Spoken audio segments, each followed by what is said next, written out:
one is the tectum of the midbrain. This canal is the cerebral aqueduct of Sylvius, which connects between the cavity of the third ventricle and the cavity of the fourth ventricle. This is the cavity of the fourth ventricle, which formed by the back surface of the bones and the open medulla.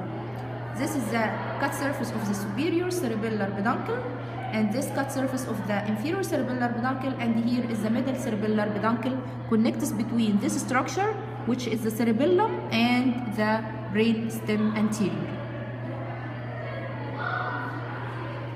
Okay, back to the sulci and the gyri on the medial surface.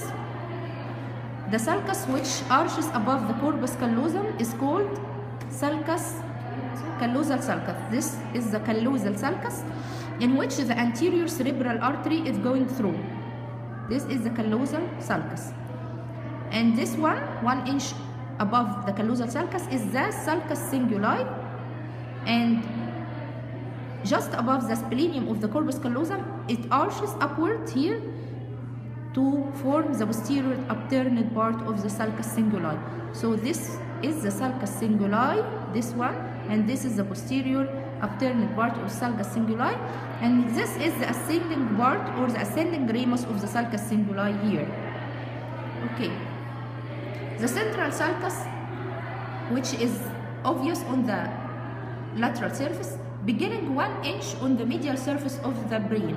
So this is the beginning of the central sulcus on the medial 1 inch of the brain, and this gyrus which surrounds the central sulcus is called the paracentral lobule. So this is the paracentral lobule.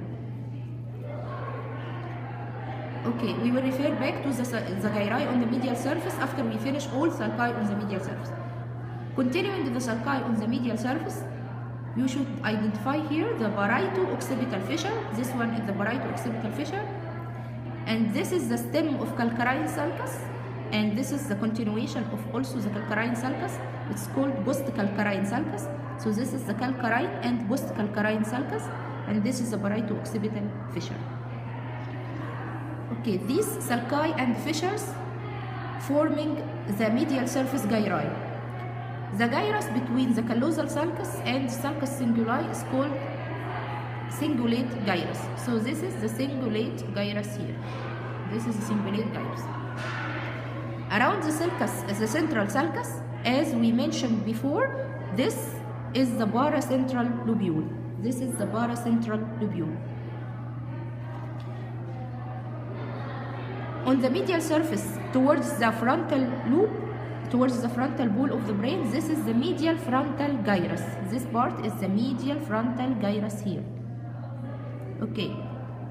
Behind the paracentral lobule, this cube here is called the precuneus.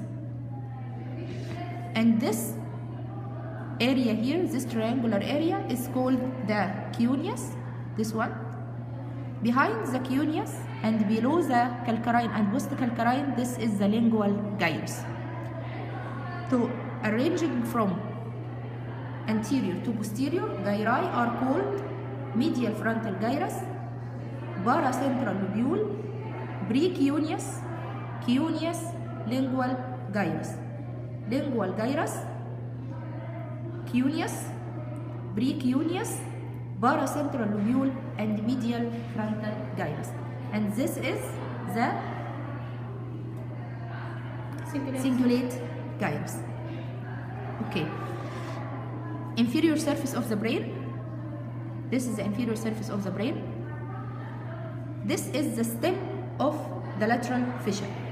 The stem of the lateral fissure dividing the brain or the inferior surface of the brain into two parts, the orbital part and the tentorial part. This is the orbital part. The first structure to be identified in the orbital part is this part, which is the olfactory bulb and tract. It's obvious here on the other side of the brain. This is the olfactory tract, and the end of the olfactory tract here is the olfactory bulb. The olfactory tract is lodging in a sulcus called the olfactory sulcus, which is here. This is the olfactory sulcus. Medial to the olfactory sulcus, this gyrus is called gyrus rectus. So this part of the brain is called gyrus rectus. The rest of the orbital surface of the brain, the sulci inside the orbital surface of the brain, are called the orbital sulci. This H-shaped sulci are called orbital sulci. And the gyri which surrounds these H-shaped orbital sulci are called orbital gyri. The anterior and the posterior, medial and the lateral parts of orbital gyri. This is the tentorial surface of the inferior surface of the brain. This part is called the tentorial surface. Sulci of the tentorial surface, beginning from this one, which separates the brain stem from the rest of the temporal loop of the brain. This is called hippocampal sulcus. This is called hippocampal sulcus. Hippocampal sulcus, continuation of the hippocampal sulcus, you will find arched structure here. This arched structure is called incus.